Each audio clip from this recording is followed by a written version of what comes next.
Welcome back to the channel, y'all.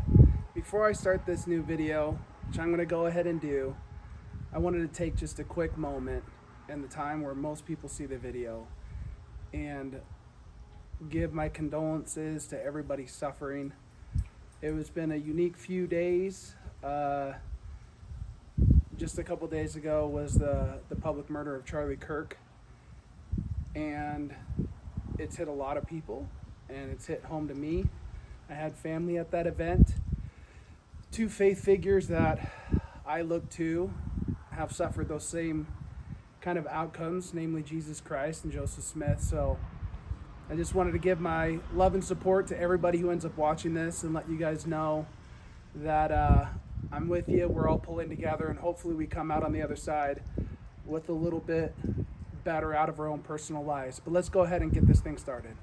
So today what we're going to do is I'm going to test 4 different types of air compressors on airing up these tires. I'm going to go ahead and check to see which one of them has the better single tire rate inflation time, which one does all 4 the best, and then we can go ahead and discuss advantages, disadvantages, benefits, all that stuff, cost, and kind of see where we end up.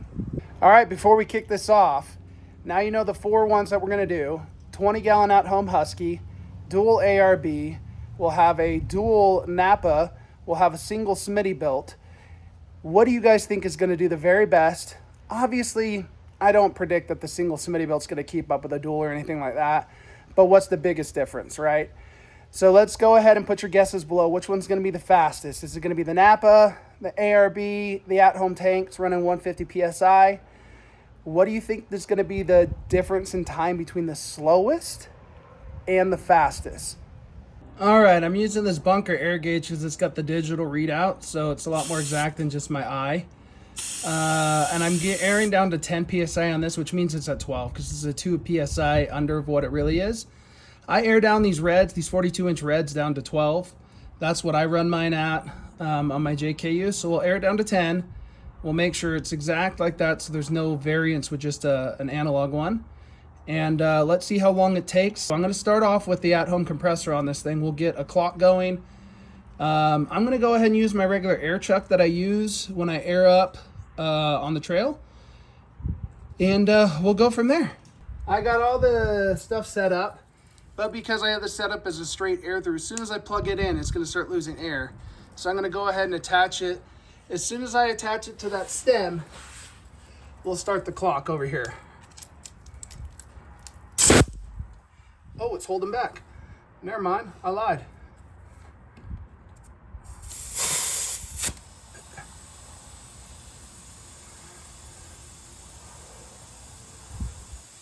And then we go to 35, because that is what I air my tires up to.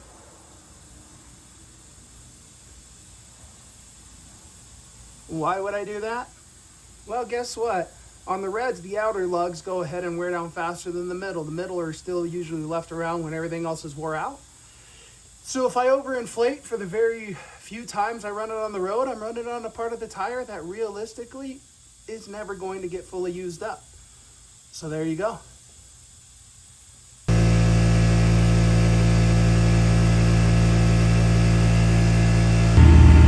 All right, it's quite a bit loud in here because the air compressor's going, and I had to start the Jeep because I'm going to do the Smittybilt next, but that was 119.65 on the amount of time that it took to go ahead and do that. So as soon as I clicked it up in there, I came down and hit start, so we'll do the same thing. This time we'll be running the single Smittybilt in here, and I'll go ahead and switch it on instead when we have that. Let's go ahead and get it connected.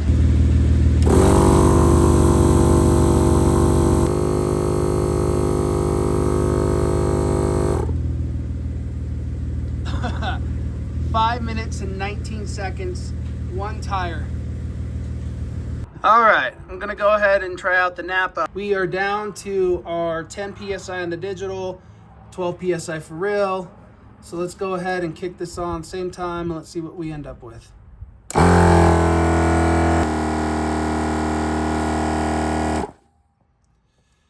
Okay, almost 3 minutes. So the other one's probably right. Now, I changed up how this is set up to go plug directly in, but that's getting dangerously hot. So I think I need to add an extension on the end of this thing, like a little metal braid to get the heat away from it. So I think I probably won't be able to do the 4-tire comparison on this thing because I need to go buy something and I don't want to wait that long on that.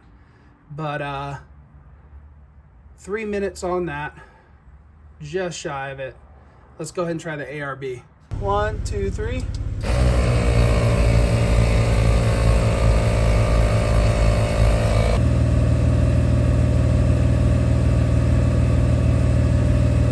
All right, you guys, that's the dual ARB. It took 3 minutes, 56, almost 57 seconds for the 35. Obviously, when you stop, it goes over a little bit because I had to turn off the air after.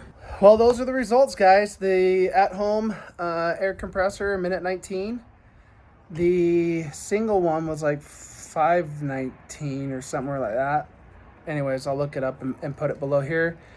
The dual Napa was just slightly under 3 minutes. It was basically 3 minutes.